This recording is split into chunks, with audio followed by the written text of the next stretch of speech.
Children Act.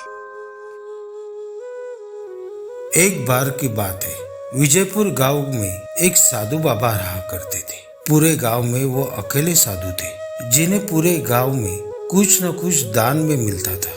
उस वजह से उनके मन में बहुत लालच पैदा हुई। दान के लालच में उन्होंने गांव में किसी दूसरे साधु को रहने नहीं दिया, और अगर कोई दूसरा आ भी जाता तो उन्हें किसी भी प्रकार से वो गांव से भगा देते थे।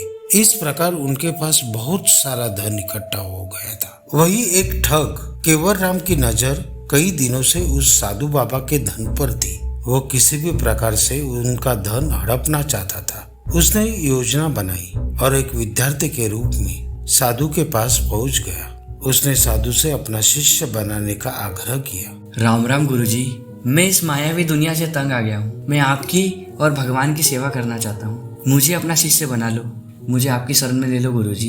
पहले तो साधु ने मना किया, लेकिन फिर थोड़ी देर में साधु मान गए और ठग केवल राम को अपना शिष्य बना लिया। केवल राम साधु के साथ मंदिर में ही रहने लगा और साधु की सेवा के साथ साथ मंदिर की देखभाल और साफ सफाई भी करने लगा। केवल राम की सेवा ने साधु को खुश कर दिया, लेकिन फिर भी वो केवल राम पर पूरी तरह विश्वास नहीं कर पाए।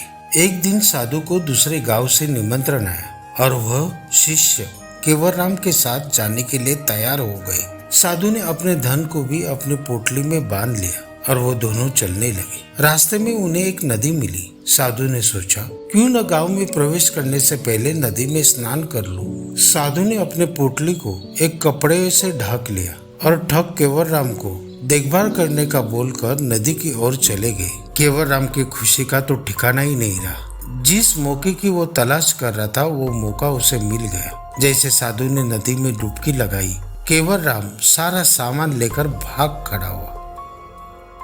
जैसे ही साधु वापस आए, उसे न तो शिष्य मिला न ही उनका सामान।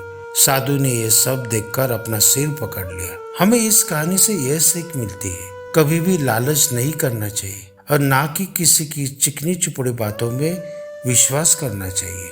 और दोस्तों, अगर आपने अभी तक हमारे चैनल को सब्सक्राइब नहीं किया है तो प्लीज सब्सक्राइब कीजिए और लाइक और कमेंट जरूर कीजिए।